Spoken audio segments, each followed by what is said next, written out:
شهر رمضان الذي أنزل فيه القرآن هدى للناس وبينات من الهدى والفرقان۔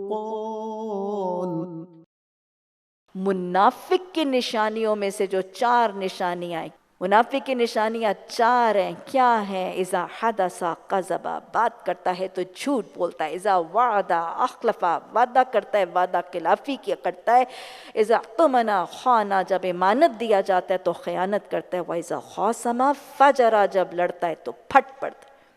وعدہ خلافی اگر کلمے کے بعد ہو گئی تو نفاق کا رنگ ہے۔ فاسقوں کی صفت اللہ نے قرآن میں سورہ بقرہ میں بنائی تھی، اس میں بھی اللہ نے فاسقوں کی صفت میں بدہدی جو ہے وہ فاسقوں کی صفت بتائی تھی۔ ایمان نکل جائے گا اگر وعدہ خلافی آ جائے گی، پھر جائے گا نفاق کا رنگ آ جائے گا اگر وعدہ خلافی اور افائے عہد میں کمی کا طریقہ ہوگا۔ اللہ سبحانہ تعالیٰ نے وعدہ خلافی کرنے والوں کے لیے سورہ رعد میں کہا ہے، وعدہ خلافی کرتے ہیں، فتنہ فساد کرتے ہیں اور رشتوں ناتوں کو کاٹتے ہیں، یہی وہ لوگ ہیں جن کے لیے کیا ہے؟ لعنہ ولہم سوء الدار، انہی لوگوں کے لیے اللہ کی لعنت ہے اور ان لوگوں کے لیے برا ٹھکانہ ہے۔ بدہدی کرنے والوں پر اللہ کی لعنت ہے، کبیرہ گناہ ہے اور ان کے لیے برا ٹھکانہ ہے۔ اللہ نے سورہ آل عمران میں تو ایسے جیسے وعدے کے لیے دل ہلا دینے والی آیات ہیں، اللہ نے فرمایا اللہ کے وعدوں اور اپنے وعدوں کے ساتھ تھوڑی سی قیمت پر بیچ دیتے ہیں، لا خلاق لہم فی الآخرہ، ان کے لیے آخرت میں کوئی حصہ ہی نہیں۔ وَلَا يُكَلِّمُهُمُ اللَّهُ، اللہ ان سے بات بھی نہیں کرے گا، اللہ ان کی طرف دیکھے گا بھی نہیں، وَلَا يُزَكِّيهِمْ وَلَهُمْ عَذَابٌ أَلِيمٌ، اللہ ان کو صاف بھی نہیں کرے گا، ان کے لیے دردناک عذاب۔ وعدہ خلافی کرنے والے کے لیے یہ بدترین انجام بتائے جا رہے ہیں۔ میں پھر دہرا رہی ہوں، جس میں وعدے کا پاس نہیں اس میں دین نہیں، اور جس میں امانت کا پاس نہیں اس میں ایمان نہیں، دین بکھر جائے گا، ایمان کا شرازہ نکل جائے گا۔ وعدے ساری زندگی پر حامل ہیں، وعدے اللہ سے کیے ہیں تو ان کو بھی نبھانا ہے۔ اللہ کا وعدہ لا الہ، اشہد ان لا الہ، ایاک نعبد ایاک نستعین، یہ سب اللہ کے وعدے ہیں، اللہ کے وعدوں کو نبھانا ہے۔ اور زندگی تو ساری بھری پڑی ہے وعدوں سے، قول و قرار، وعدے معاہدے تو ساری زندگی پر احاطہ کرتے ہیں۔ یہ وعدہ ہی تو ہے، جب کوئی آپس میں کاروبار کرتا ہے، کوئی بزنس، کوئی لین دین کرتا ہے، کوئی ٹریڈ کا معاملہ ہوتا ہے، یہ وعدہ ہوتا ہے۔ اسی طرح ایک استاد اپنے شاگردوں اور اپنے شاگرد کے والدین سے یہ وعدہ تو کرتا ہے کہ تمہاری اتنی فیس اور اتنے معاملات کے عوض میں اب تمہارے بچوں کو پڑھاؤں گا۔ وہ بچے امانت بھی ہوتے ہیں، وہ بچے وعدہ بھی ہوتے ہیں۔ اگر اس وقت میں وہ بیٹھ کے ان بچوں کو نہیں پڑھاتا محض اس لیے کہ ان کو ٹیوشن کے لیے بعد میں بلایا جائے گا، تو یہ بدہدی بھی ہے اور یہ امانت میں خیانت بھی ہے۔ ایک ڈاکٹر، ایک سرجن اپنے مریض کے ساتھ یہ وعدہ کرتا ہے کہ میں تجھ سے 50,000 فیس لوں گا اور میں تیرا آپریشن کروں گا، لیکن آپریشن کے وقت بے ہوشی سے پہلے اپنی شکل دکھانے کے بعد میں سائیڈ روم میں بیٹھ کے چائے کی چسکیاں لگاتا رہتا ہے، یہ بدہدی بھی ہے، یہ خیانت بھی ہے۔ ایک شخص ملازم ہے، اور ملازم چاہے وہ سرکاری ملازم ہے یا کسی کا ذاتی ملازم ہے، اس نے اپنے مالک کے ساتھ یہ وعدہ ہی تو کیا ہوتا ہے کہ اتنی تنخواہ کے عوض میں اتنے گھنٹے یہ کام کروں گا۔ وہ سرکاری ملازم ہے، سرکاری ملازمت کے دوران وہ دیر سے آتا ہے، جلدی جاتا ہے، وہاں بیٹھ کے موبائلوں کے اوپر گفتگو کرتا رہتا ہے، یہ بدہدی ہے۔ اور ایک مالک اگر اپنے ملازم کو اس کی تنخواہ صحیح وقت پر یا صحیح میعاد میں یا صحیح اماؤنٹ نہیں دیتا تو وہ مالک اپنے ملازم کے ساتھ بدہدی کر رہا ہے۔ نکاح کا رشتہ جو ہے ایک عہد ہے، سارے تعلقات، انسانی تعلقات یہ عہد کے گرد گھومتے ہیں۔ میاں بیوی کے وہ نکاح کا رشتہ یہ عہد ہی تو ہے کہ میں اپنے حقوق اپنے فرائض ادا کروں گا، میں تیرے حقوق جو ہے وہ تجھے دوں گا، یہ معاہدہ ہے۔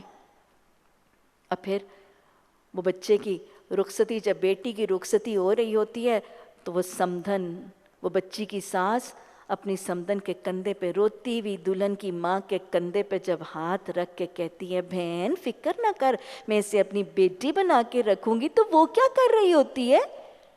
وہ اس لڑکی کی ماں سے وعدہ ہی تو کر رہی ہوتی ہے۔ اللہ سبحانہ تعالیٰ ہمیں وعدے